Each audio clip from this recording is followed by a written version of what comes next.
मसीह मंथन बैठक चेंबूर चर्च, आप सभी का बहुत बहुत स्वागत।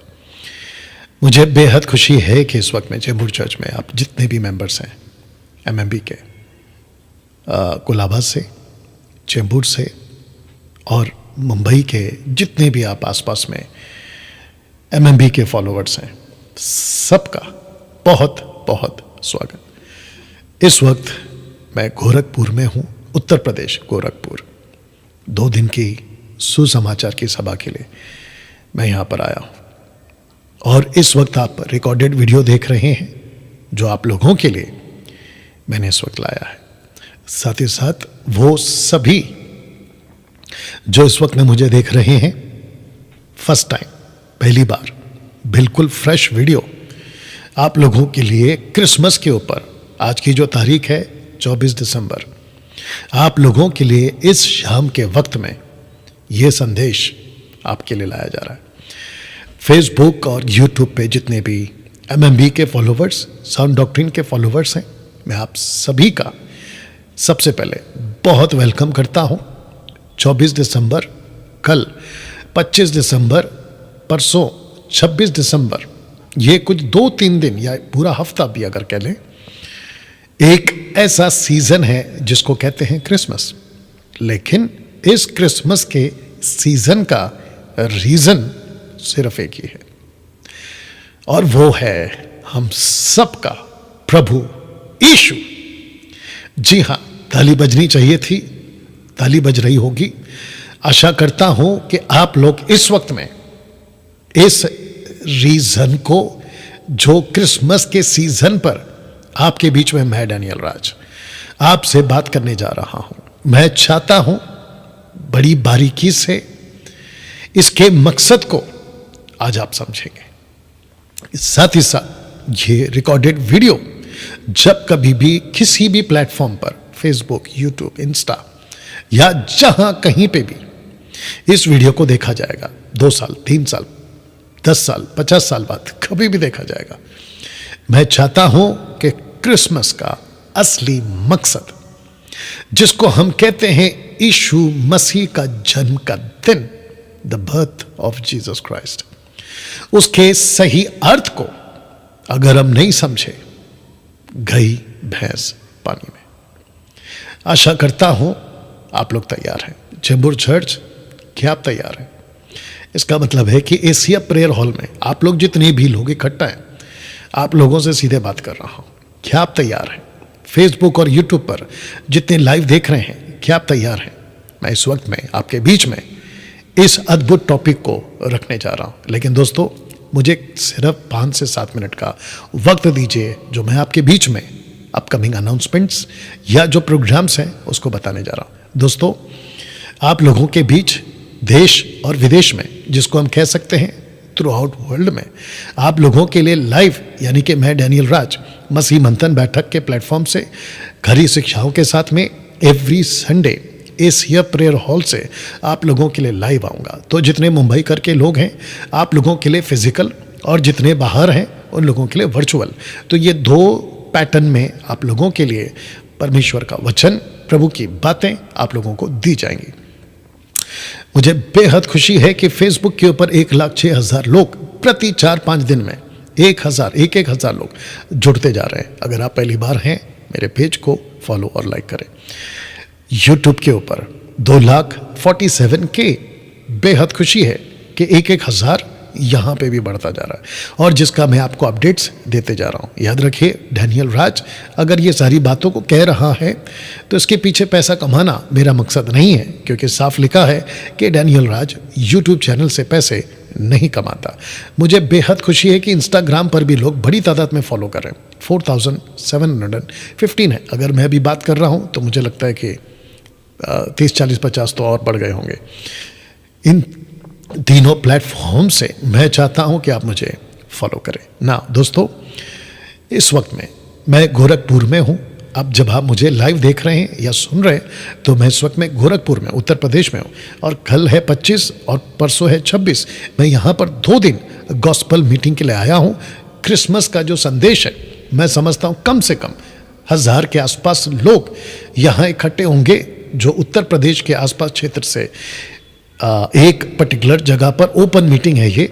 और मैं चाहता हूँ कि आप प्रार्थना भी करें और साथ ही साथ जितने गोरखपुर से हैं, अगर आप मसीह मंथन के मेंबर्स हैं, आप जानते हैं कि मीटिंग कहाँ पर है, आप लोग ज़रूर वहाँ पर पहुँचे। पास्टर वाल्मीकि जी इस प्रोग्राम को ऑर्गेनाइज कर रहे हैं जो कि खरी शिक्षाओं के फॉलोवर हैं। दोस्तों, अगले महीने यानी कि 2024 जनवरी 13 तारीख को मैं आ रहा हूँ फिर से इस साल का यानी कि 2024 का साल का पहला मीटिंग पूना में फिर होगा। तो जितने पुणे कर हैं और जितने पुणे के लोग हैं, मैं चाहता हूं कि आप लोग सभी इस प्रोग्राम में, इस चर्च में, जो कि हर महीने के सेकंड सैटरडे को होता है प्रभु भोज के साथ, मैं चाहता हूं आप यहां पर पहुंचे। याद रखिए, बाकी जानकारी के लिए आपको जो नंबर्स दिए गए हैं आपके स्क्रीन के ऊपर, आप वहां पर कॉल कर सकते हैं। मुझे बेहद खुशी है कि जो new people and needy people है उनके लिए प्रार्थना होती है और इन 3 नंबरों पे आप जो है कॉल कर सकते हैं। मसीह मंथन बैठक की मैट्रिमोनी काफ़ी समय से स्टार्ट हो चुकी है, जितने भी थ्रू आउट द वर्ल्ड लड़का लड़की हैं, याद रखिए MMB के लिए है ये, और साथ ही साथ जितने खरी शिक्षाओं को मानते हैं उन लोगों के लिए है ये। अगर आपने अभी तक इसमें रजिस्ट्री नहीं कराई है तो मैं चाहता हूं कि वो सभी जिनकी शादी की उम्र हो चुकी है, आप लोग यहां पे रजिस्ट्री करा सकते हैं। आशा करता हूं आप समझ गए। 2024 में मसीह मंथन बैठक कॉन्फ्रेंसेस करने जा रहा है इन सभी 9 जगहों पर, और बहुत जल्द मैं समझता हूं कि अगले साल से हम जो हैं कौन से शहर का यानी कि कौन से स्टेट का जो MMB कॉन्फ्रेंस होगा उसका कोऑर्डिनेटर, उसका मेन पर्सन कौन है जो MMB का ही होगा, उसकी पूरी डिटेल्स आपको स्टेट वाइज आपको दे दिया जाएगा। इसके लिए आप लोग तैयार रहिएगा। मुझे बेहद खुशी है कि सिस्टर प्रीति कुजूर जी महिलाओं की सभा हर महीने के पहले संडे को जूम पर चलाती है। तो जितनी भी महिलाएं हैं जहां कहीं से भी आप हैं, इस नंबर पे कॉल करें और जूम पर आपको जो है ये सिस्टर प्रीति कुजूर जी आपको लीड करेंगे, सिखाएंगे, और ये मसीह मंथन की तरफ से, मेरी तरफ से ऑफिशियली इनको जो है नियुक्त किया गया है। तो मैं चाहता हूं कि आप लोग इनको ज्वाइन करें। दोस्तों, 31st नाइट प्रेयर इसी एड्रेस के ऊपर आपके बीच में होगी मुंबई के लिए, लेकिन जो बाकी स्टेट्स में है, अदर कंट्रीज में, आप लोग लाइव मुझे यहाँ से सुन पाओगे। आशा करता हूँ कि 31st नाइट शाम 7 बजे से लेकर रात 9 बजे तक आप लोग जो है हमें ज्वाइन करेंगे। एक अच्छी मीटिंग या टीचिंग, जिसको लिखा स्पेशल टीचिंग, आप लोगों के बीच में 26 जनवरी को, जो कि छुट्टी का दिन है, मैं चाहता हूं कि आप लोग सभी उस दिन इस एड्रेस पर, खास करके मुंबई के लोग, लेकिन याद रखिएगा इसकी रिकॉर्डेड वीडियो लाइव नहीं होगा, लेकिन इसकी रिकॉर्डेड वीडियो आप लोगों के लिए दे दी जाएगी। कोशिश करेंगे लाइव अगर आना हुआ, अदरवाइज आप लोगों को रिकॉर्डेड वीडियो जो हम करेंगे इस प्रोग्राम का वो आपको मिल जाएगा। साथ ही साथ याद रखिएगा इसकी एंट्री फीस नहीं है, टोटल फ्री है। साथ ही साथ आपको दोपहर का जो भोजन है, लंच, वो आपको दिया जाएगा। बाकी जानकारी के लिए आप इस नंबर पे कॉल कर सकते हैं ब्रदर देवेंद्र सावंत जी को। मैंने यहाँ पे लिखा है कि लाइव, जी हाँ मैंने ज़रूर लिखा है, लेकिन बहुत लंबा प्रोग्राम चलेगा तो देखेंगे उसके लिए क्या होता है। मसीह मंथन बैठक वर्ल्ड ग्रुप से जुड़ने के लिए संपर्क करें इस नंबर के ऊपर। अगर आप मसीह मंथन बैठक को मंथली सपोर्टर के रूप में अपनी मर्जी से, किसी पर कोई ज़बरदस्ती नहीं है, परमेश्वर जानता है कि MMB को कैसे चलाना है, तो वो बात अलग है। ना तो लालच से पैसा देना है प्रभु के काम के लिए, मुझे नहीं, किसी को भी, और ना ही किसी दबाव से कि अगर नहीं देंगे तो प्रभु श्राप देगा। बकवास है ये, ऐसा कुछ नहीं होता। और जो भी सिखाते हैं वो सेवक नहीं है, पौलुस के हिसाब से वो गलत सेवक है। तो जिसके चलते दोस्तों मैं चाहता हूं कि आप लोग एज अ मंथली सपोर्टर के रूप में आगे आ सकते हैं। इसी नंबर पे आपको कॉल करना होगा और सिस्टर सुमन वैद आपको यहाँ पे अटेंड करेंगे कॉल को और आपको बाकी जानकारियाँ देंगे। ना मैं चाहता हूँ कि ये पोस्ट को आप सबसे पहले देख लें। मसीह की देह में, in the body of Christ, कुछ बदतमीज लोग घुस गए हैं और मसीह के वचन को जो प्रचार करते, मुझ जैसे 10% लोग, उन लोगों का मजाक उड़ाना, उन लोगों को गलत बोलना कमेंट्स में, अनाप शनाप बकना, इन सभी हरकतों को मैं कुछ 2-3 साल से देख रहा हूं। तो जैसे प्रचारकों को मैंने मौका दिया था कि आओ मुझसे बात करो, क्रिश्चियन रैंडम डिबेट शो, किसी की हिम्मत नहीं हुई, आप समझ गए। साथ ही साथ जो कमेंट्स करते हैं उन लोगों के लिए मैंने एक मौका दिया है, और मैं चाहता हूं कि जिस जिसको ऐसी कुछ मेरी वीडियो से दिक्कत है और आपको लगता है कि डैनियल राज जी आपसे बात करना है, मोस्ट वेलकम। मैं ऐसा प्रचारक हूं, मैं समझता हूं कि इस सदी में, 21वीं सदी में आप लोगों को खुले आम पब्लिक के बीच में, मसीह जनता की बात कर रहा हूं, उनके बीच में आपकी बात को रखने का मौका मैं दे रहा हूं। पहला व्यक्ति हो, अगर मैं गलत नहीं हो सकता हूं, यू अंडरस्टैंड। तो जिस जिसको लगता है कि मेरी वीडियो से आपको दिक्कत है, देखिए सबसे पहली बात तो ना रहेगी बांस ना बजेगी बांसुरी वाला काम ऐसा बता देता हूं। किसी की वीडियो पे, मेरी नहीं किसी की भी, आप किसी की भी वीडियो पे कमेंट्स पहली बात नेगेटिव वे पे मत करो, क्योंकि आपको लगता होगा कि आपके बोल देने से हम सुधर जाएंगे या मुझ जैसे लोग सुधर जाएंगे आपके हिसाब से, क्योंकि आपको लगता है कि हम गलत है इसलिए बोल रहा हूं। तो आपके गलत कमेंट से हम नहीं सुधरने वाले आपके हिसाब से, यू अंडरस्टैंड। क्योंकि जब हम प्रचार करते हैं, मुझ जैसे 10% की बात कर रहा हूं, तो हम बहुत तोल मोल के स्टडी करके एक एक बात को समझ के, खास करके अगर मेरी बात करो, मैं तो हर चीज़ को परखता हूं, जानता हूं, माफ़ करना, जांचता हूं और उसको फिर बोलता हूं। इसलिए डंके की चोट पे बोलता हूं कि जिसको 18 पता है 17 मत सिखाओ, 19 सिखाओ, आपके पैर के पास बैठ के सीखूंगा, ये भी बता दूं आपको मैं। या तो जिसके चलते पहली बात तो कमेंट्स मत करो, और अगर आपको करना है तो कमेंट बॉक्स में जाओ, उसके कमेंट बॉक्स में उनका नाम लिखो और विषय बताओ कि सर आपकी इस स्टेटमेंट से या आपके इस वचन से मैं कुछ पूछना चाहता हूं, मुझे समझ में नहीं आ रहा है, आप अपना नंबर दीजिए, मैं आपसे बात करना चाहता हूं। ये होता है तरीका, ये होता है तरीका, लेकिन कुछ लोग नहीं समझते। तो जिसके चलते दोस्तों आप लोगों को एक मौका दिया जा रहा है। अगर आपको लगता है कि बात करने, क्योंकि जब आप लोग टाइप करते हो ना, तो आप लोगों के अंदर हिम्मत दिखती है कि यार इसने टाइप किया है, मैं चाहता हूं वही हिम्मत अपनी उंगली चलाओ मुझे कॉल करने की, और फिर देखते। इसलिए मैंने लिखा था एक जगह पे, अगर गट्स है मुझे कॉल करो। ये स्टेटमेंट फिर बोल रहा हूं, अगर कमेंट्स करने का गट्स है ना, तो कॉल करने का भी गट्स रखो। पीठ पीछे कुत्ते भौंकते हैं। अगर आप खुद को मसीह कहते हो तो आप पीठ पीछे नहीं बोलोगे, मुंह पे बोलो। चलिए दोस्तों, अब बात करते हैं इस अद्भुत विषय पे। तो चेंबूर चर्च और जितने लाइव अभी देख रहे हैं और ये रिकॉर्डेड वीडियो जब भी देखेंगे, क्या आप तैयार हैं? जी हां, क्या आप तैयार हैं? तो इस वक्त आपके बीच क्रिसमस के ऊपर यह संदेश आपको मैं देने जा रहा हूं। 2023 का यह मैसेज है।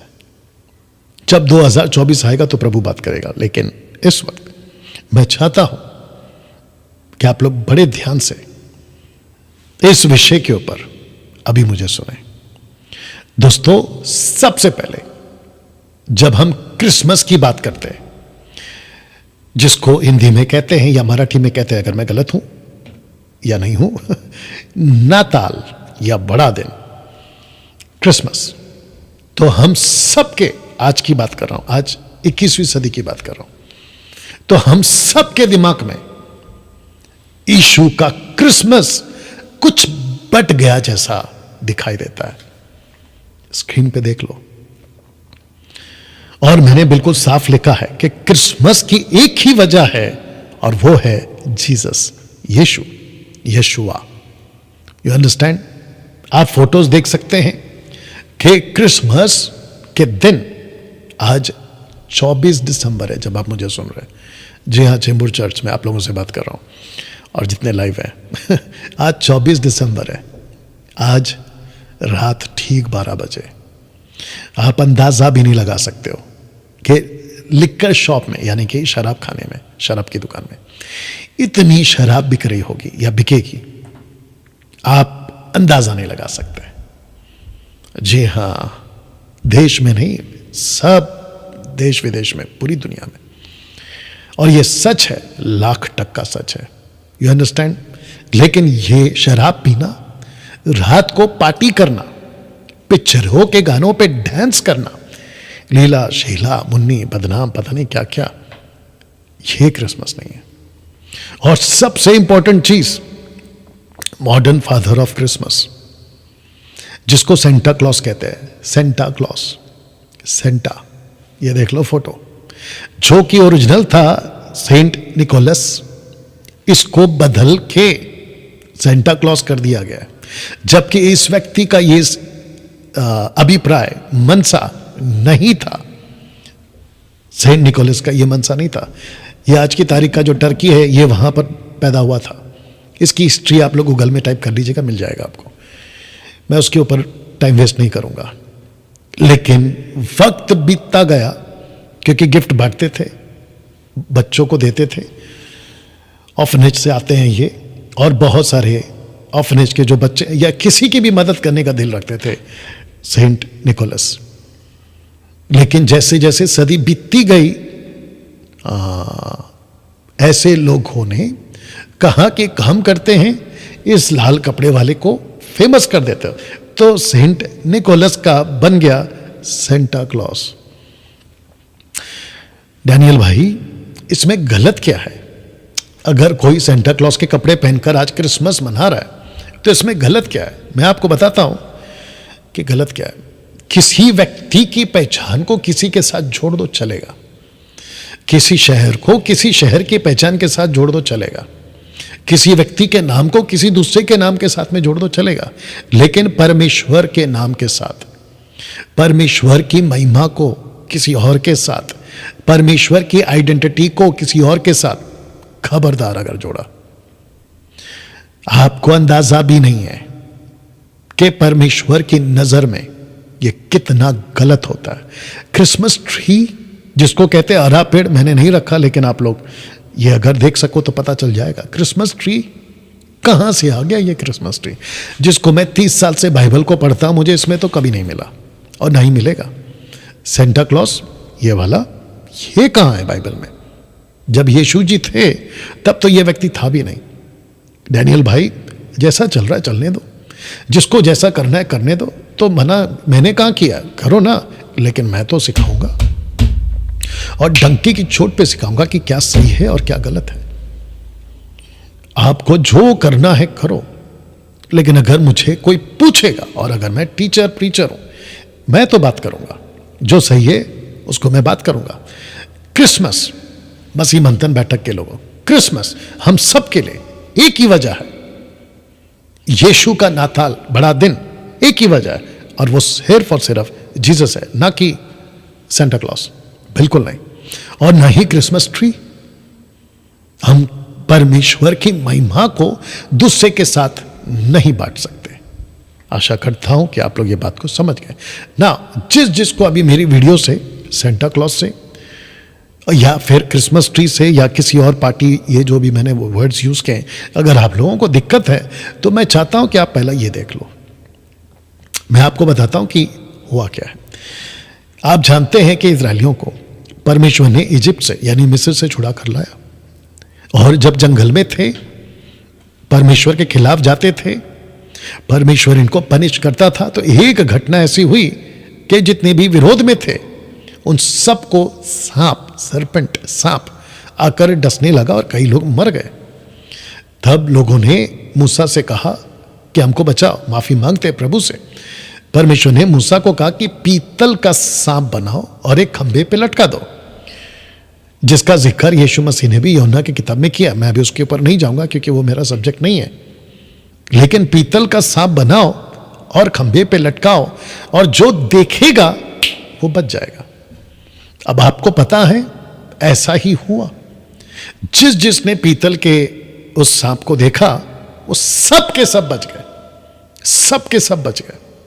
तो जैसे ही लोगों को लगा, इजरायलियों की बात कर रहा हूं, कि यार पीतल का जो ये सांप मूसा बाबा ने बनाया है, इस पीतल के सांप में कुछ तो है, ऐसी ताकत है, पीतल के सांप में कुछ शक्ति है। तो जिसके चलते उन्होंने क्या किया, उसकी उपासना करना शुरू कर दिया। आप देख लीजिए स्क्रिप्चर, 2 किंग चैप्टर 18 वर्स 4, दूसरा राजा 18वां अध्याय वचन 4, लिखा है कि पीतल का जो सांप मूसा ने बनाया था उसको उसने इस कारण चूर चूर कर दिया कि उन दिनों तक इजरायली उसके लिए धूप जलाते थे।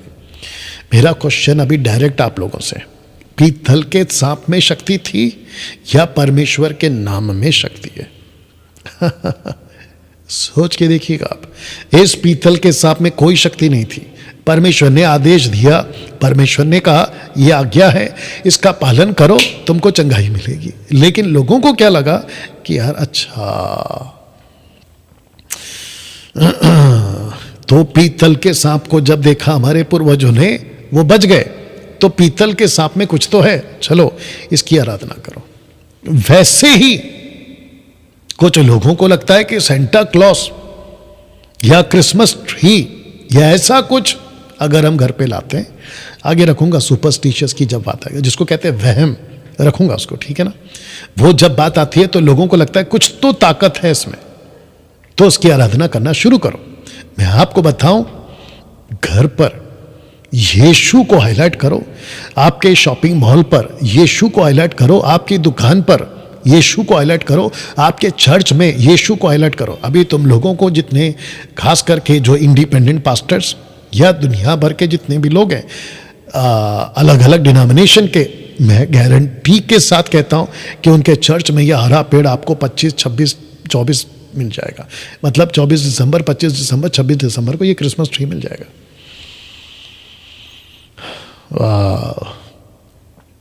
तुम यीशु की महिमा को, तुम यीशु के नाम को क्रिसमस ट्री के साथ जोड़ रहे हो, सेंटा क्लॉस के साथ जोड़ रहे हो। शर्म आनी चाहिए, शर्म आनी चाहिए। तुम कैसे किसी चीज को परमेश्वर से जोड़ सकते हो जैसे इन लोगों ने किया? तो जिसके चलते मैं डैनियल राज आप सभी को साफ साफ बता दो, या जितने चेंबूर के लोग हैं ध्यान से सुनो, और जितने लाइव देख रहे हैं आप भी सुनो, आपको साफ साफ बता दो कि क्रिसमस की वजह सिर्फ और सिर्फ यीशु होना चाहिए, बाकी कोई और नहीं है। जी आप ताली बजा सकते हैं प्रभु की महिमा के लिए ना। दोस्तों, एक वक्त था कि क्रिसमस चर्च के बाहर होता था, घर के बाहर होता था। लेकिन आजकल आप सोच के देखिए, आप जितने चर्च के पास्टर्स हैं अलग अलग डिनोमिनेशन के, आप लोग ध्यान से सुनिएगा। मैं जानता हूं कि आप लोग मुझे पसंद नहीं करते हो, खास करके कैरिस्मेटिक, पेंटिकॉस्टल, इंडिपेंडेंट वाले, कोई फर्क नहीं पड़ता। जूइश लोगों ने यीशु को पसंद नहीं किया था, लेकिन यीशु डंके की चोट पे बोलते थे। मैं भी हर बात को डंके की चोट पे बोलूंगा। आपको पता है आप लोग क्या करते हैं?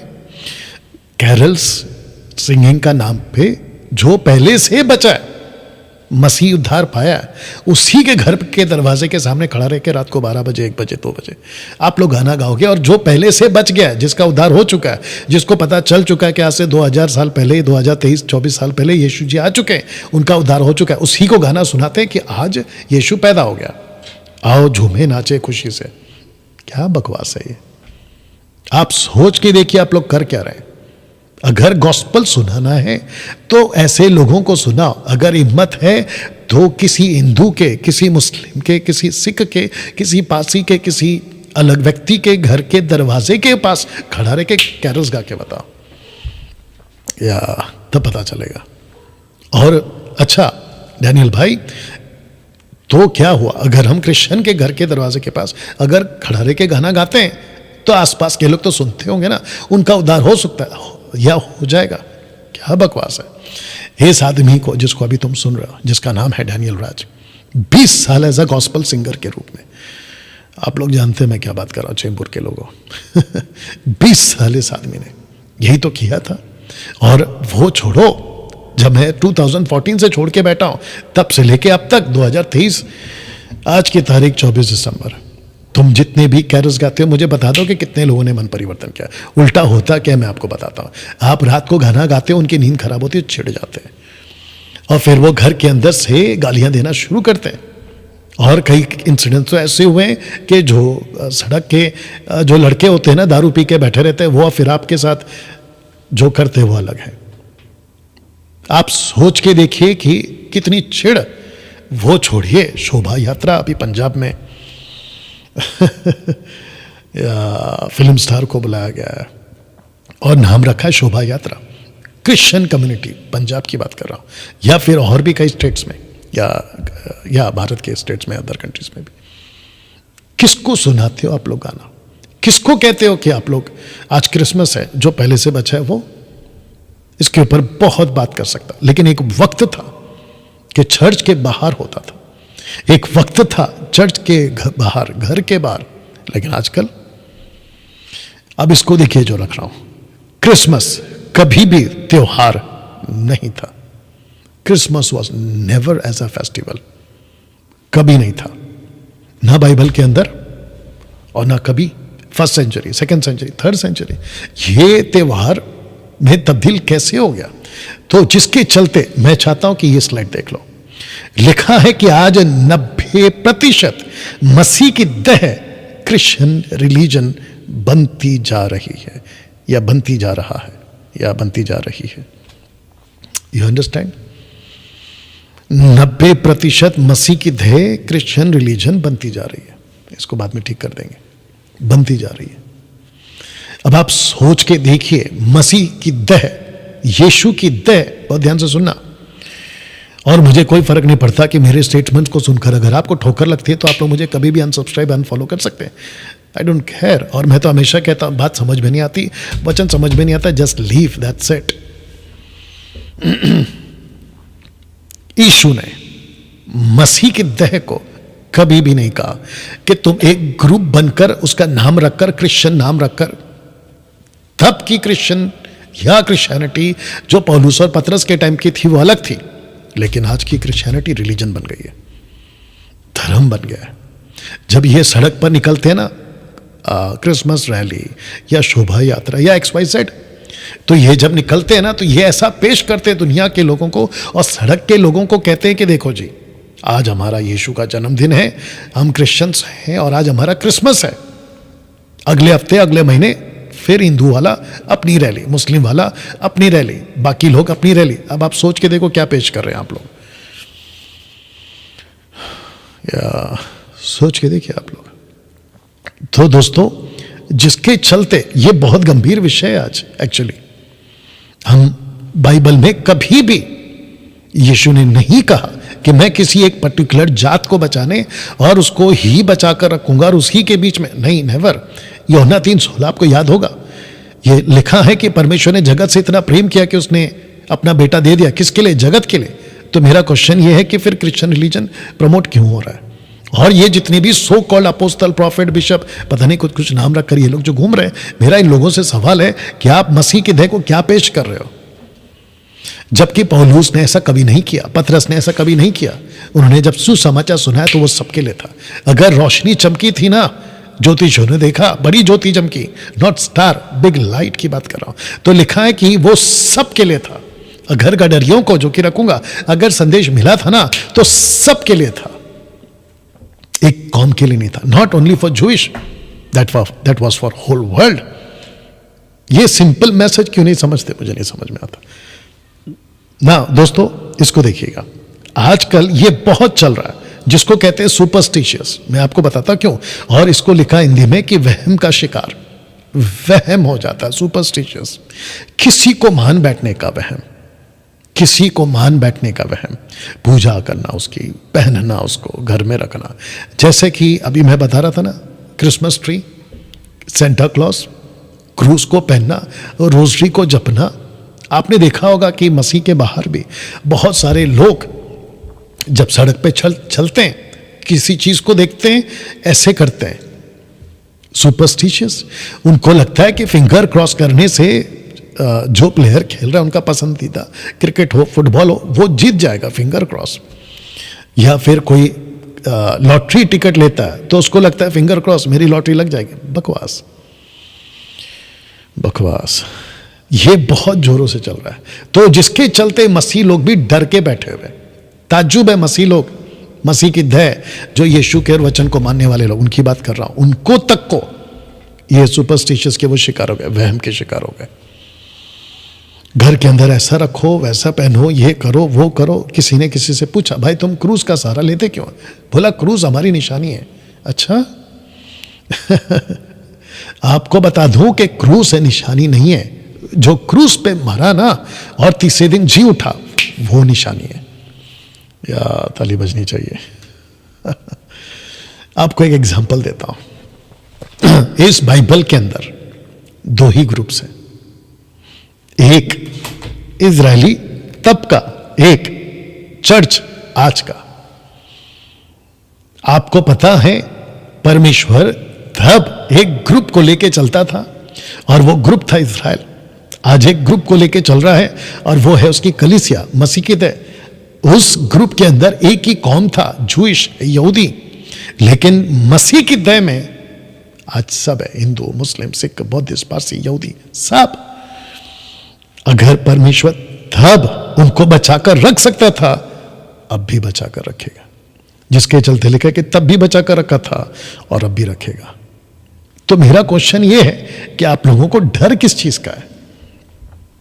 आपको ऐसा क्यों लगता है कि अगर ऐसा पहन लेंगे, इसको रख लेंगे या उसको पूज लेंगे, जैसे पीतल का सांप इजरायली लोगों ने किया, अगर ऐसा कुछ कर लेंगे तो हम लोग जो है बचे रहेंगे? आपको किसने कहा? जब ये लोग थे ना, जिसको कहते हैं इजरायली जंगल में, इनको कुछ नहीं होता था। लिखा है कि ना तो इनके चप्पल टूटे फटे, ना इनके कपड़े फटे, ना इनके पर किसी प्रकार का कोई जादू टोना, काला जादू टोना। एक दुनिया है साहब जो अंधकार के मध्य आकाश में अंधकार का राज्य चलाती है। इसलिए यीशु ने बोला यूहन्ना की किताब 14:30 में, उसने कहा कि ये जो इस जगत का सरदार है, प्रिंस ऑफ द वर्ल्ड, वो आ रहा है। आपको नहीं पता है कि आज की तारीख में दुनिया के अंदर कितना काला दुनिया चल रहा है। इन सब से बचाने का ठेका अगर किसी ने लिया है तो वो सिर्फ और सिर्फ यीशु जी ने लिया है।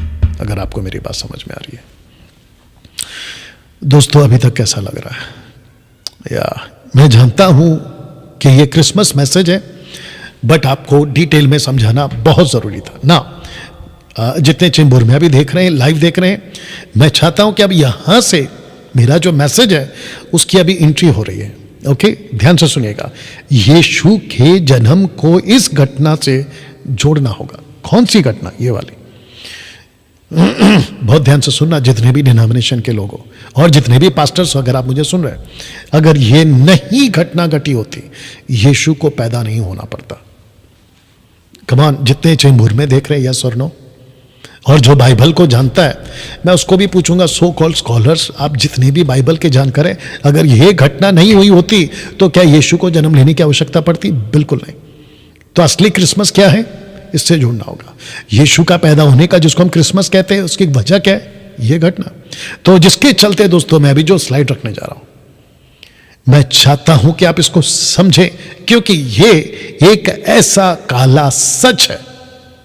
लिखा है कि अधन की घटना, वो ऐसा काला दिन था जिसमें पूरे मानव जाति का पतन हुआ था। टोटल मानव जाति की बात कर रहा हूं, पूरे मानव जाति की।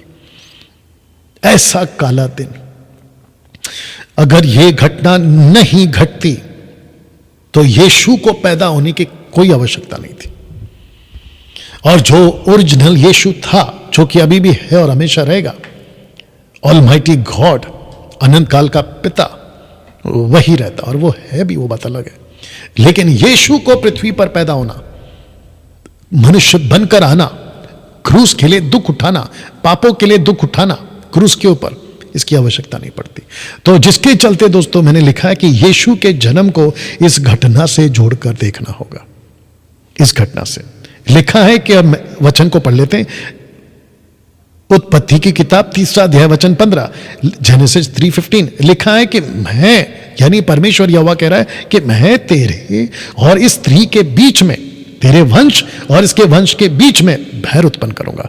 तो जब आप इस वंश को पढ़ते हैं तो ये इंग्लिश में सीड है, SEED, सीड। इसका हिब्रू ट्रांसलेशन भी रखूंगा। तो ये आपको इसको सीड पढ़ना है, बीज, सीड, वंश। ये बैर को उत्पन्न करूंगा। तो जिसके चलते परमेश्वर ने यहीं पे बता दिया था, बहुत ध्यान से सुना चेंबूर के लोगों, सब लोग फोकस करिए, यहीं पे बता दिया था कि यीशु यानी कि जो ट्राइयून गॉड त्रिएक परमेश्वर में का एक व्यक्ति है, ईसा मसीह, यीशु मसीह, यशुआ मसीहा, उसको मानव बनना पड़ेगा, मनुष्य बनना पड़ेगा, मनुष्य बनना पड़ेगा। क्योंकि इस घटना ने इन दोनों के आत्मिक महिमा का वस्त्र उतार दिया था। जिस नजर से परमेश्वर इनको देखता था वो कपड़े उतर गए थे। तो जिसके चलते अब जो मैं रखने जा रहा हूं इसके नीचे बहुत ध्यान से देखिएगा, लिखा है कि वो ऐसा काला दिन था जिसमें पूरे मानव जाति का पतन हुआ था। पूरा मानव जाति नंगा हुआ था उस दिन। वचन कहां है? पढ़ लीजिए उत्पत्ति 3:10 में, जब परमेश्वर ने पूछा आदम तू कहां है, जबकि वो जानता था कि कहां है, लेकिन उसको बताना चाहता था कि तू असलियत में कहां है। या तो लिखा है क्योंकि मैं नंगा था, बिकॉज आई वॉज नेकेड। यह है पहली किताब और यह है आखिरी किताब इसी बाइबल की। तो पहली किताब में आदम और हव्वा को कहता है, वो कहते हैं कि हम नंगे हो गए, और यहां पर कलीसिया को भी कहता है क्योंकि तू कहता है कि मैं तो धनी हूं, मेरे पास में यह है, लेकिन असलियत में तू नंगा है, तू नंगा है, नेकेड। यह लैंग्वेज बाइबल की है दोस्तों, यह लैंग्वेज बाइबल की है। बहुत ध्यान से सुनिएगा चेंबूर चर्च और जितने एमएमबी के फॉलोअर्स हैं फेसबुक और यूट्यूब पर, यह है असलियत मानव जाति की। अगर यीशु उस दिन नहीं आते, ये वचन अगर परमेश्वर नहीं बोलता, मानव जाति के लिए कभी उद्धार का रास्ता खुलता ही नहीं। आप जो दारू पी के क्रिसमस को सेलिब्रेट कर रहे हो ना, त्योहार के रूप में, आप ये नहीं कर पाते। वो तो करना गलत है, वो बात अलग है, लेकिन ये नहीं कर पाते। इसको पहले समझो कि वचन क्या कह रहा है। इसको पहले समझो कि जो परमेश्वर है, अनंत काल का पिता, उसने मकसद क्या बनाया था क्रिसमस का। अगर इसको नहीं समझे तो मसीहत में आकर कोई फायदा नहीं है, गई भैंस पानी में। हाँ दोस्तों, मैं समझता हूं कि जब आप इन बातों को समझ रहे हैं तो मैं चाहता हूं कि इसको भी समझिए कि परमेश्वर ने आदम और हव्वा के लिए एक्चुअली योजना बनाई क्या थी, ताकि वापस यीशु पृथ्वी पर आकर पैदा होकर मानव रूप में, क्रूस पर मरे मानव रूप में, क्रूस पर मरे मानव रूप में, और जी उठे परमेश्वर के वापस असली रूप में।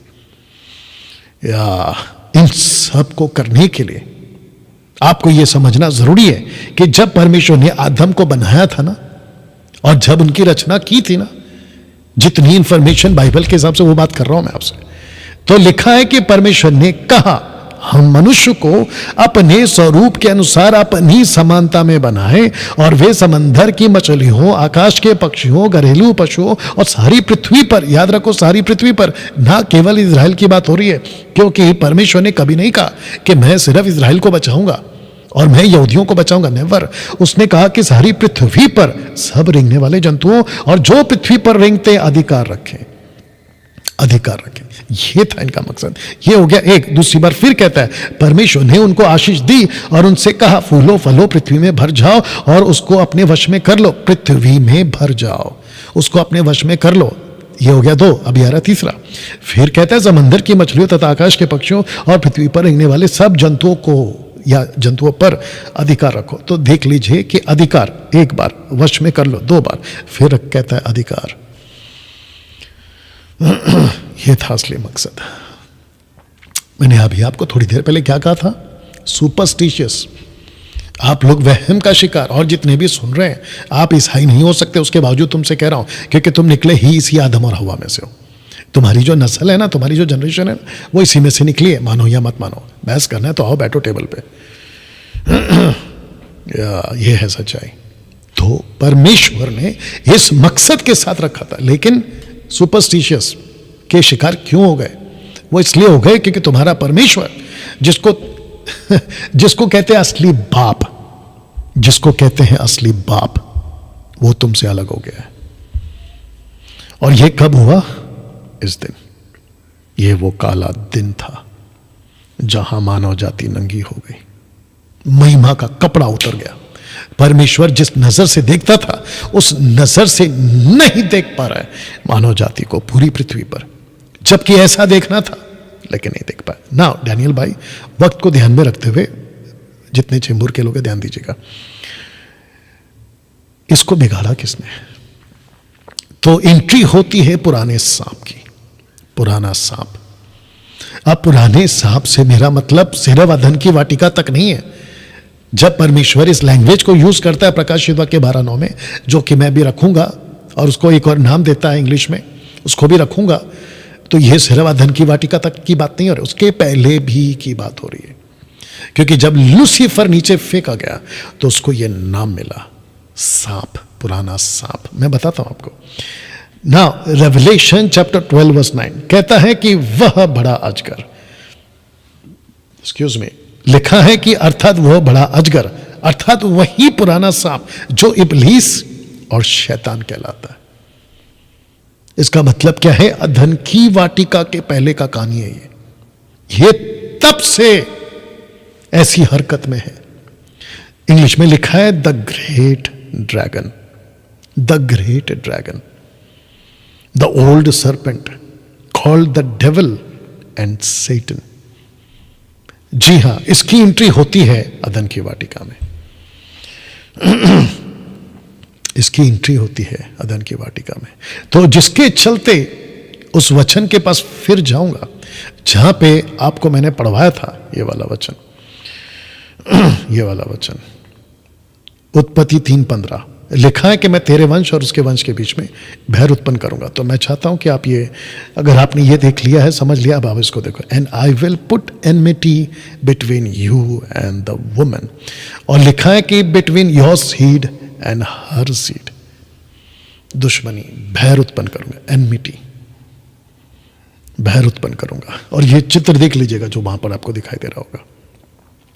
और जब मैंने कहा था कि इसको कहते हैं सीड, वंश, तो उसका जो आप देख लीजिएगा वहां पर बहुत छोटा है, बट मैं चाहता हूं जूम करके बाद में देख लेना।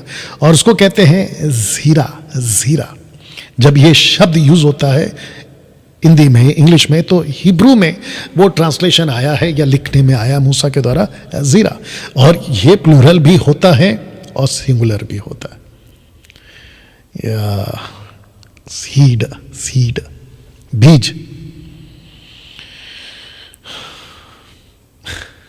यीशु वो वंश बनकर आया मानव जाति के लिए, यीशु वो बीज बनकर आया मानव जाति के लिए। और ये बीज कहां पैदा हुआ? एक औरत में। कुछ मुस्लिम स्कॉलर्स कहते हैं ऐसे कैसे हो सकता है, मरियम कैसे बिना शारीरिक संबंध के पैदा कर सकती है? हे बेटा, ऊपर जो बैठा है ना वो सबका बाप है। जो सिस्टम को तुम जानते हैं ना, अभी मेरे सिंपल एग्जांपल देता हूं, मेरे हाथ में ये रिमोट है, ये बैटरी से चलती है, दैट्स इट। अगर इसमें बैटरी नहीं डालोगे, तुम जमीन आसमान एक कर दो, कुछ नहीं कर सकता, ये नहीं चलेगी। जमीन आसमान एक कर दो, क्योंकि इसको वैसा ही बनाया गया है। लेकिन जिसको हम परमेश्वर कहते हैं ना, वो कैसे भी कर सकता है। इतना दिमाग में लेकर आओ। एनीवे, वहां पे नहीं जाऊंगा। तब परमेश्वर ने मानव जाति को बचाने के लिए अपना बीज एक औरत में बोया। और मरियम के बारे में बिल्कुल ज्यादा नहीं बोलूंगा, ध्यान रखते हुए, वक्त को ध्यान में रखते हुए, मरियम के बारे में बिल्कुल साफ कहा, उसका किसी प्रकार का शारीरिक संबंध नहीं होगा। उसकी मंगनी हुई थी, एंगेजमेंट जोसेफ से, दैट्स इट, जोसेफ से। और पवित्र आत्मा उस पर छाया करेगा और वो पुत्र जनेगी, यानी कि वो बीज को पैदा करेगी। और वो बीज इतने पेड़ पैदा करेगा, इतने वंश पैदा करेगा, इतने लोगों को पैदा करेगा, सोच नहीं सकते, जिसके चलते क्रिसमस सुसमाचार का दिन है, क्रिसमस संदेश का दिन है, क्रिसमस किसी को मैसेज सुनाने का दिन है, क्रिसमस यीशु के बारे में उनके इस काले दिन को याद दिलाने का दिन है। इस काले दिन को याद दिलाने का दिन है। क्रिसमस उनको बताने का दिन है कि तुम्हारी असलियत यह थी, लेकिन किसी ने तुमको फंसा दिया। क्रिसमस वो बीज है जिसकी प्रोफेसी हुई थी, जिसकी प्रोफेसी हुई थी, और यहां से स्टार्ट हो गया था क्रिसमस। 2023 24 साल पहले नहीं मेरे दोस्त। वाह दोस्तों, कैसा लग रहा है? तो जिसके चलते परमेश्वर ने एक औरत को अपनी नजर में रखा, और वो औरत का नाम था मरियम। वो मरियम कौन सी जात की होगी उसकी फिर डिजाइन की गई। बहुत ध्यान से सुनना यहूदियों और इजरायलियों, इस औरत की एक, जिसको कहते हैं ना, पूरा डिजाइन किया गया, स्टोरी बनाई गई, जिसको परमेश्वर बनाता है। परमेश्वर ने कहा कि मैं मानव जाति में से अपने लिए अलग से एक ऐसी जाति तैयार करूंगा जिसको मैं नाम दूंगा इज़राइल। इज़राइल। अब्राहम से शुरू किया, याकूब से लेकर गया, इसहाक के पास पहुंचा, जोसेफ के पास पहुंचा, मोसेस तक पहुंचा, जोशुआ तक पहुंचा, और ऐसे करते करते यीशु तक पहुंचा। और यीशु के पहले इस औरत को, जिसका नाम है मरियम, उसके जो वंशज हैं, जेनोलॉजी जिसको कहते हैं वंशज, वो पीछे से अब्राहम से कनेक्ट होते हैं। लूक के हिसाब से आदम तक कनेक्ट करती है। ओके, ध्यान से सुनना।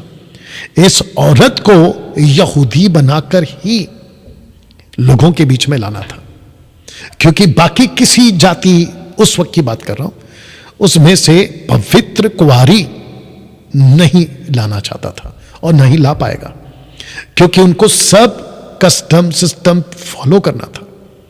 तुम मूर्ति पूजक नहीं हो सकते मरियम, तुम बाकी तरीके से नहीं जी सकती मरियम, तुम सांसारिक जीवन नहीं जी सकती मरियम, तुमको एक पैटर्न को फॉलो करना होगा मरियम। और जिस यीशु को मैं तुम्हारी कोख से पैदा कराऊंगा, उसका एक स्ट्रक्चर मैंने बना के रखा है, और वो टैबरनैकल से स्टार्ट होता है। अगर हम टैबरनैकल की स्टडी करें तो उसमें A to Z, 1 से 100 तक में आपको यीशु ही दिखेगा। अद्भुत डिजाइन किया उसने यीशु को पृथ्वी पर लाने का, उस बीज को, उस वंश को, और वो मरियम ही थी। और यही वजह थी कि परमेश्वर को इज़राइल चाहिए था। परमेश्वर को इज़राइल में से एक जाति चाहिए था, यहूदी। और तब ये पैदा हुआ। तो जिसके चलते यशायाह 7:14 एक प्रोफेसी करता है। आइए सुनते क्या लिखा है। इस कारण प्रभु आप ही तुमको एक चिन्ह देगा, एक साइन देगा, चिन्ह, और वो चिन्ह होगा, देगा, कहता है सुनो, एक कुंवारी गर्भवती होगी, एक पुत्र जनेगी, उसका नाम इमैनुअल रखना। इसका मतलब क्या है? इमैनुअल का मतलब क्या है? परमेश्वर हमारे साथ। जिस दिन बच्चा पैदा होगा, परमेश्वर हमारे साथ। आपको याद रखना होगा कि आदम का मकसद क्या था। आदम का मकसद था पृथ्वी को अधिकार में रखो। आदम का मकसद था बनाने का, आदम और हवा की बात कर रहा हूं, मकसद था पृथ्वी पे फैल जाने का। उसको लेकर कहता है, उसको फिर से याद दिलाता है, एक निशानी दूंगा, और वो निशानी ये होगी कि एक यहूदी औरत गर्भवती होगी, एक इजरायली औरत गर्भवती होगी, उसका नाम मरियम होगा, उसकी मंगनी हुई होगी जोसेफ से, और जिसके बाद वो एक बच्चा पैदा करेगी। लिखा है कि कुंवारी गर्भवती होगी, पुत्र को जन्म देगी, बेटा, सन।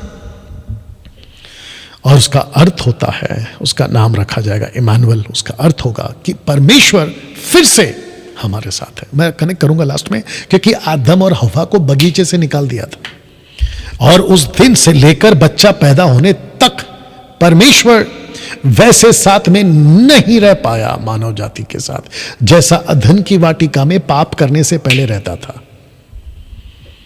वाह दोस्तों, कैसा लग रहा है?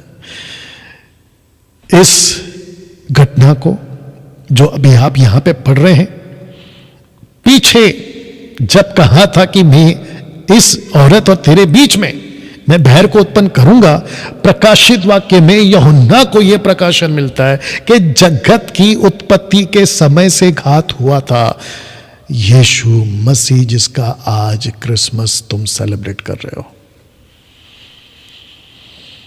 He was slain from the foundation of the world.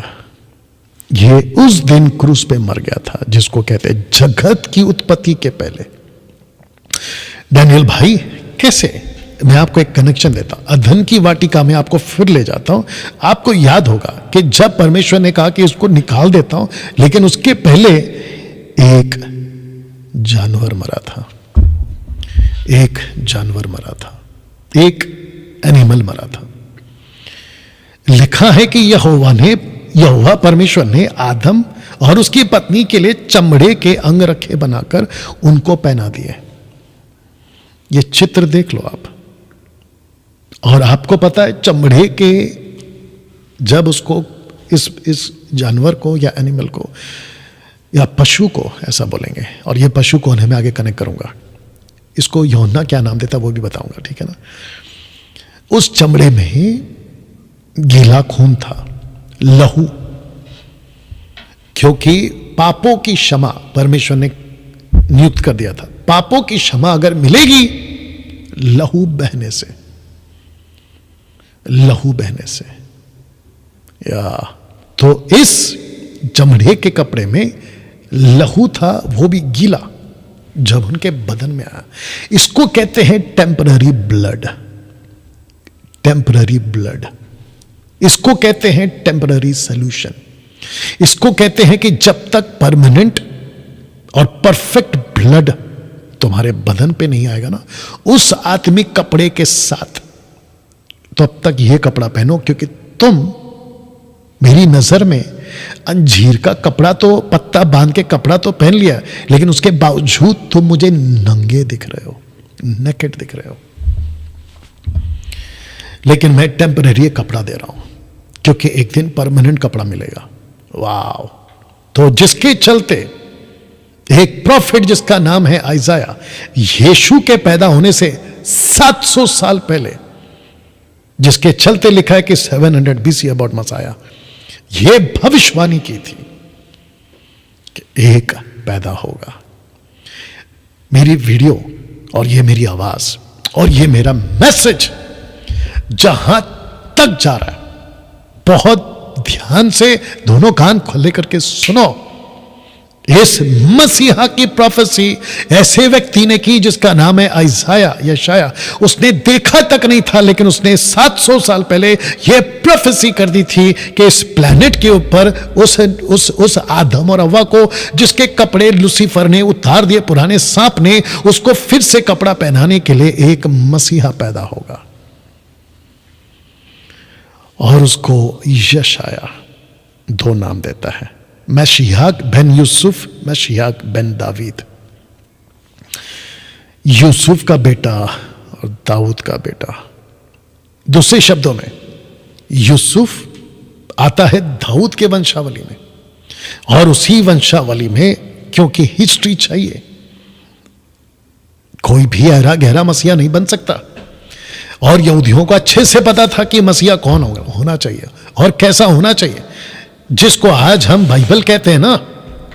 बहुत ध्यान से सुनो, ये ऐसी किताब है जिसको बारीकी से अध्ययन कर कर, स्टडी कर कर, एक एक बात को परख कर, जांच कर, तब जाकर ये बाइबल बनी है। जी हां, आज मेरे पास में ये कॉपी है, ओरिजिनल नहीं है, ये बात को मैं मानता हूं, क्योंकि ये ट्रांसलेशन है, हिंदी ट्रांसलेशन है। जब ओरिजिनल मैन्युस्क्रिप्ट लिखा गया था, मैं उसकी बात कर रहा हूं, क्योंकि उसके बाद में कॉपीज आती है, कॉपीज ऑफ कॉपीज, उस कॉपीज, मुझे उससे कोई दिक्कत नहीं है, वो चाहे हिंदी हो, मराठी हो, गुजराती हो, तमिल हो, तेलुगु हो, इंग्लिश हो, कोई भी हो, लेकिन बड़ी बारीकी से जांच कर ये बात को आज मुझ तक, आप तक पहुंचाई जा रही है, दुनिया के लोगों के कौमों तक पहुंचाई जा रही है। यह मसीहा पैदा होगा। किसने प्रोफेसी करी थी? इस व्यक्ति ने। इसको लिखा किसने? 700 साल के बाद में पतरस ने। क्या कहता है देखिए, इसी उद्धार के विषय में मैं उन भविष्यवक्ताओं के बहुत ढूंढ ढांड और जांच पड़ताल की। मैं फिर कहता हूं कि लिखा है कि बहुत ढूंढ ढांड और जांच पड़ताल कर कर ये प्रोफेसी करी, ये भविष्यवाणी करी। लिखा है कि पड़ताल की जिन्होंने उस अनुग्रह के विषय में जो तुम पर होने को था भविष्यवाणी की थी, उन्होंने उस बात की खोज की जिस लिखा है कि जो कि मसीह का आत्मा जो उनमें था। तो इस व्यक्ति के अंदर कौन था? मसीह का आत्मा। इस व्यक्ति के अंदर कौन था? मसीह का आत्मा। मसीह का आत्मा यानी जिस यीशु की क्रिसमस जिसको आज हम सेलिब्रेट कर रहे हैं, या दूसरे शब्दों में मैं उसका प्रचार कर रहा हूं, कहता है कि ये वही यीशु था जिसकी आत्मा उनमें था और पहले ही से मसीह के दुखों की और उनके बाद होने वाली मसीह महिमा की गवाही देता था, और वो कौन सी और कैसे समय की ओर संकेत करता था। ये पतरस कह रहा है यशायाह के बारे में। दानियेल ने क्या कहा सुनते हैं, 7:13 में, मैंने रात में स्वप्न में देखा और देखो मनुष्य के संतान सा कोई आकाश के बादलों समेत आ रहा था, और वह उस अति प्राचीन के पास पहुंचा, उसको वे उसके समीप लाए। दानियेल ने यीशु को देखा कि वो प्राचीन के समान था। जकरयाह द प्रॉफिट, उसने क्या कहा सुनिए, कहता है हे सिय्योन बहुत ही मगन हो, हे यरूशलेम जय जयकार कर, क्योंकि तेरा राजा तेरे पास आएगा। वह धर्मी और उद्धार पाया हुआ है, वह दीन है, गधे पर वरना गधी के बच्चे पर चढ़ा हुआ आएगा। इन सब ने प्रोफेसी करी थी। अब इसको सुनिए, यशायाह की किताब 9:6, यशायाह क्या कहता है, क्योंकि हमारे लिए एक बालक उत्पन्न हुआ, हमें एक पुत्र दिया गया, प्रभुता उसके कांधे पर होगी, उसका नाम अद्भुत युक्ति करने वाला, पराक्रमी परमेश्वर, अनंत काल का पिता, शांति का राजकुमार रखा जाएगा। उसकी प्रभुता सर्वदा बढ़ती रहेगी, उसकी शांति का अंत ना होगा, इसलिए वे उसको दाऊद की राजगद्दी पर उस समय से लेकर सर्वदा के लिए न्याय और धर्म के द्वारा स्थिर किए हुए संभाले रहेगा। सेनाओं के यहोवा की धुन के द्वारा यह हो जाएगा। इन सब ने यीशु के क्रिसमस की, जिसको आज आप सेलिब्रेट कर रहे हैं, इसकी प्रोफेसी करी थी दोस्तों। इसी यशायाह ने, आप ये पूरा का पूरा, जिसको मैं एक एक करके अभी रखूंगा, कहता है एक एक करके बता देता, जो समाचार हमें दिएगा उसका किसने विश्वास किया, यहोवा का भुजबल किस पर प्रकट हुआ। अब इसको पढ़िए, क्योंकि वह उसके समान अंकुर की नाई ऐसे जड़ के समान उगा जो निर्जल भूमि में फूट निकले। यीशु का पैदा होना, यीशु राजा है, अभी जो मैं बताते आ रहा हूं, दाऊद के राजगद्दी पर राज करेगा, जो मैं अभी बताते आ रहा हूं। लेकिन जो यीशु पैदा हुआ ना, वो इतना नीचे गया, अभी रखूंगा, तुच्छ गिना गया। अंकुर, एक लिखा है कि निर्जल भूमि में फूट निकला, निर्जल भूमि, जहां पे पानी नहीं आता, जहां पे सूखा पड़ा है। क्यों ऐसा क्यों कहता है यशायाह? इसका मतलब है कि आदम जितना नीचे गया, मानव जाति जितना नीचे गई, गरीबी में, बीमारी में, परमेश्वर से अलग होकर, लूसीफर उसको जितना गंदा कर सका, उतना नीचे यीशु भी गया, उतना नीचे यीशु भी गया। उसकी ना तो कोई सुंदरता थी कि हम उसको देखते, अब इसको पढ़ो, ना उसका रूप ही हमें ऐसा दिखाई पड़ा कि हम उसको चाहते। अब इसको पढ़ो, वह तुच्छ जाना जाता, मनुष्यों का त्यागा हुआ था। अब देखिए इसको, वह दुखी पुरुष था, रोगों से उसकी जान पहचान थी, लोगों से मुख फेर लेते थे, वह तुच्छ जाना गया और हमने उसका मूल्य ना जाना। यह सब यीशु के साथ इसलिए हुआ क्योंकि यह सब आपके साथ हुआ, आपके साथ हुआ। तो यीशु कहता है कि जो जो तुम्हारे साथ हुआ है, मैं उसको अपने ऊपर लेता हूं ताकि मैं तुमको वहां से निकाल लाऊं। इसलिए तो कहता है ना पौलुस कि वो धनी था लेकिन वो कंगाल बना, वो धनी था कि वो कंगाल बना। क्यों? ताकि तुम धनी हो जाओ। किस मामले में? पैसे के मामले में नहीं, इन सब मामलों में। वचन 4, निश्चय उसने हमारे रोगों को सह लिया, हमारे ही दुखों को उठा लिया, तो भी हमने उसे परमेश्वर का मारा कूटा और दुर्दशा में पड़ा हुआ समझा। परमेश्वर ने उसको मारा कूटा हमारी वजह से, परंतु वह हमारे ही अपराधों के कारण घायल किया गया, हमारे अधर्म के कामों के हेतु कुचला गया, हमारी शांति के लिए उस पर ताड़ना पड़ी, उसके कोड़े खाने से हम चंगे हो गए। हम तो सब के सब भेड़ों की नाई भटक गए थे। किसके नाई? भेड़ों की नाई। ये भेड़ों का शब्द याद रखना, भेड़ों की नाई, इसको याद रखना लास्ट में। हम में से हर एक ने अपना अपना मार्ग ले लिया, यहोवा ने हम सबके अधर्म का बोझ उसी पर लाद दिया, हम सब भटक गए थे। तो इसको कहता है कि उसी पर उसने पूरा का पूरा सजा सुना दिया। अब इसको पढ़ो वचन 7, वो सताया गया तो भी वो सहता रहा, अपना मुंह ना खोला। जिस प्रकार भेड़ वध होने के समय वह भेड़ी उन कतरने के समय चुप शांत रहती है, चुपचाप शांत रहती है, वैसा यीशु चुप था। वैसे उसने अपना मुंह ना खोला। पिलातुस कितना पूछते थे, मैं तुझे बचा सकता हूं, मुंह खोल, चुप था वो। यही कनेक्शन है। अत्याचार करके और दोष लगाकर वो उसे ले गए। वो उस समय के लोगों में से किसी ने उस पर ध्यान ना दिया, ना इजरायलियों ने, ना यहूदियों ने, ना मारने वालों, किसी ने ध्यान नहीं दिया। लिखा है कि वह जीवितों के बीच में उठा लिया गया, जीवितों के बीच में से उठा लिया गया। आप जानते कनेक्शन क्या है। मेरे ही लोगों के अपराध के कारण उस पर मार पड़ी और उसकी कब्र भी दुष्टों के संग ठहराए गए। 2 डाकुओं के बीच में मारा गया। मृत्यु के समय वो धनवान का संगी हुआ। यद्यपि उसने किसी प्रकार का उपद्रव न किया था, उसके मुंह से कभी छल की बात नहीं निकली थी, तो भी यहोवा को यही भाया कि उसे कुचले। उसी ने उसको रोगी कर दिया। जब तू उसका प्राण दोष बलि करे तब वह अपना वंश ब्रैकेट में सीड देखने पाएगा। मैंने क्या कहा था आपको? औरत के पेट में बीज, और ये वो बीज था। वह अपना वंश देखने पाएगा, वह अपने लोगों को देखने पाएगा। आप उसके वंश अगर हैं, आप उसको देखने पाओगे। वह बहुत दिन जीवित रहेगा। उसके हाथ से यहोवा की इच्छा पूरी हो जाएगी, क्योंकि आदम के हाथ से इच्छा पूरी नहीं हुई। वह अपने प्राणों का दुख उठाकर उसे देखेगा, यानी कि वो जी उठेगा और तृप्त होगा अपने ज्ञान के द्वारा। मेरा धर्मी दास, अब इसको सुनना, लिखा है कि अपने ज्ञान के द्वारा मेरा धर्मी दास, परमेश्वर का दास यानी यीशु, बहुतेरों को धर्मी ठहराएगा। उसने 30 साल पहले मुझे धर्मी ठहराया, जिसके चलते मैं आज आपको प्रचार कर रहा हूं। और लाखों करोड़ों लोग जो दुनिया भर में यीशु को मानते हैं, वो धर्मी ठहराए जाते हैं। उनके अधर्म के कामों का बोझ आप उठा लेगा। उनके कामों का बोझ वो आप उठा लेगा। इस कारण मैं उसे महान लोगों के संग भाग दूंगा। अनंत काल के जीवन की बात कर रहा है। वह सामर्थियों के संग लूट बांट लेगा, क्योंकि उसने अपना प्राण मृत्यु के लिए निश्चय उंडेल दिया। अपराधों के संग गिना गया, तो भी उसने बहुतों के पाप का बोझ उठा लिया और अपराधों के लिए विनती करता है। इब्रानियों 7:25, अगर मैं गलत नहीं हूं, अभी भी यीशु प्रार्थना कर रहा है कि लोगों का उद्धार हो। दोस्तों, मेरे मैसेज के आखिरी भाग में आ गया हूं। चेंबूर और जितने लाइव देख रहे हैं, मेरा मैसेज का लास्ट पार्ट आ गया। ये है last part. Genesis chapter 3 verse 23 में क्या हुआ था पता है? जब परमेश्वर ने देखा कि आदम बिगड़ चुका है, आदम जात बिगड़ चुकी है, अब वो जो वाटिका है उसमें मैं रख नहीं सकता, तो जिसके चलते परमेश्वर ने उसको अदन की वाटिका से निकाल दिया। और परमेश्वर ने स्वर्ग दूत को पहरा देने के लिए वाटिका के चारों ओर कहीं ये घुस ना सके, वो तलवार घूमती थी। ओके, ध्यान से सुनिए। दूसरे शब्दों में जो चित्र आपको मैंने रखा है, आपको समझाने के लिए कि वो दरवाजा बंद हो जाएगा, और वो दरवाजा बंद हो गया। किसके लिए? इस आदम के लिए। लेकिन प्रेज गॉड, परमेश्वर का धन्यवाद हो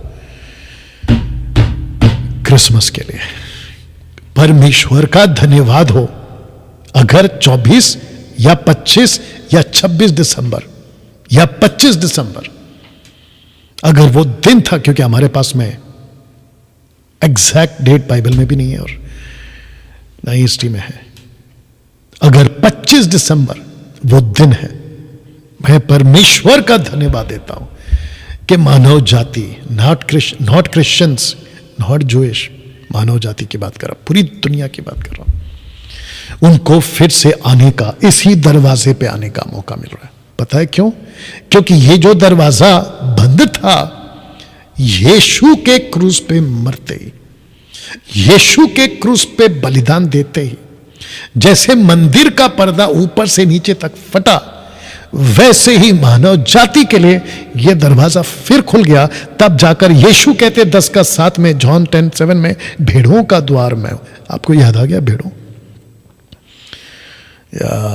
तो यीशु अपने भेड़ों को खुद दरवाजा बनकर महाराष्ट्र, मुंबई, पंजाब, कलकत्ता, वेस्ट बंगाल, रांची, झारखंड, 29 राज्य भारत का और विश्व का हर वो कंट्री जहां जहां यीशु का कलीसिया, एक्लीसिया खड़ी है, उन लोगों के लिए वो दरवाजा है।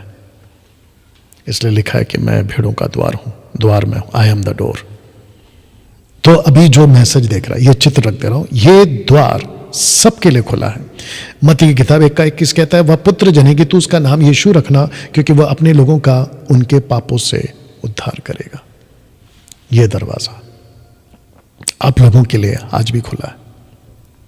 तो जितने अभी देख रहे हैं, मेरा मैसेज क्रिसमस के ऊपर आप लोगों के लिए यह है, क्या इस दरवाजे से जो मानव जाति के लिए यहां दरवाजा बंद हो गया था, अगर आपको मेरी बात समझ में आ रही है, और यह धर्म के चक्कर में मत पड़ना कि हम तो हिंदू हैं, तुम तो क्रिश्चियन हो, तुम तो ये हो, अलाना फलाना, इसमें से अगर बाहर निकलकर अपनी दिमाग लगाओ। अगर ये कॉन्सेप्ट समझ में आ रहा है, थोड़ा सा दिमाग लगाओ।